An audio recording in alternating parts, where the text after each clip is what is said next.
واسأل دموع عيني تررم تررم. اسأل مخدتي تحكي لك هاللي بيا وتقول يا لهوتي. سهير البابلي، اسمها الرباعي سهير حلمي إبراهيم البابلي، مواليد 14 فبراير سنة 37. أبوها كان مدرس، اترقى لمدير المدرسة.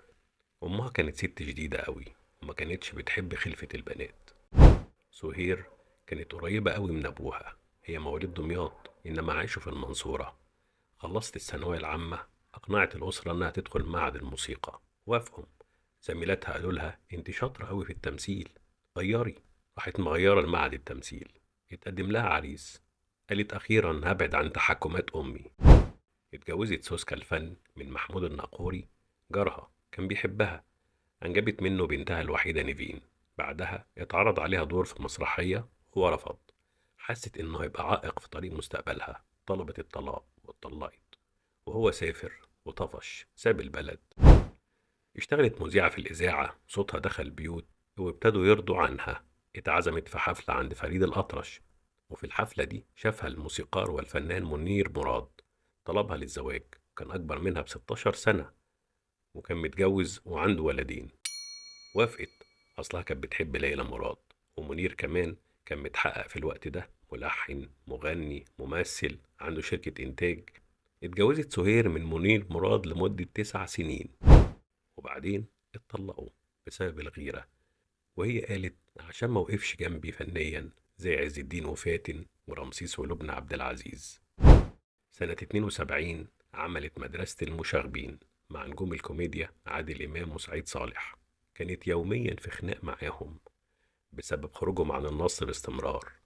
في ديسمبر 72 شافت أحمد خليل وحبوا بعض واتجوزها. طلب إنها تقعد من شغلها وطبعا رفضت. حصل إجهاض واتطلقوا بعد 5 سنين جواز. في الوقت ده اتعرض عليها نص مسرحية الدخول بالملابس الرسمية مع صديقة عمرها إسعاد يونس. المسرحية كسرت الدنيا. بعدها عملوا مسلسل الكوميدي بكيزة وزغلول، تأليف إسعاد يونس، برضه كسر الدنيا. بعدها اتجوزت أشرف السرجاني بتاع الدهب سنة 80. سنة 82 اشتركت في مسرحية ريا وسكينة، والإشاعات فضلت ماسكاهم هي وشادية. قال إيه، الاتنين مش متفقين ودايما على خلاف، لحد ما المسرحية كسرت الدنيا لمدة سنتين، لحد ما الست شادية تعبت، ولولا تعبها كانت عرضت أكتر وأكتر. سنة 87 عملت سهير مسرحية على رصيف، كانت جريئة ما بيهمهاش حد، خبطت في الكل، أمل عثمان وحسب الله الكفراوي وغيرهم وغيرهم.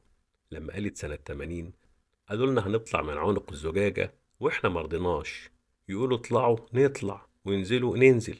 جابوا الفلة وقفلوا علينا.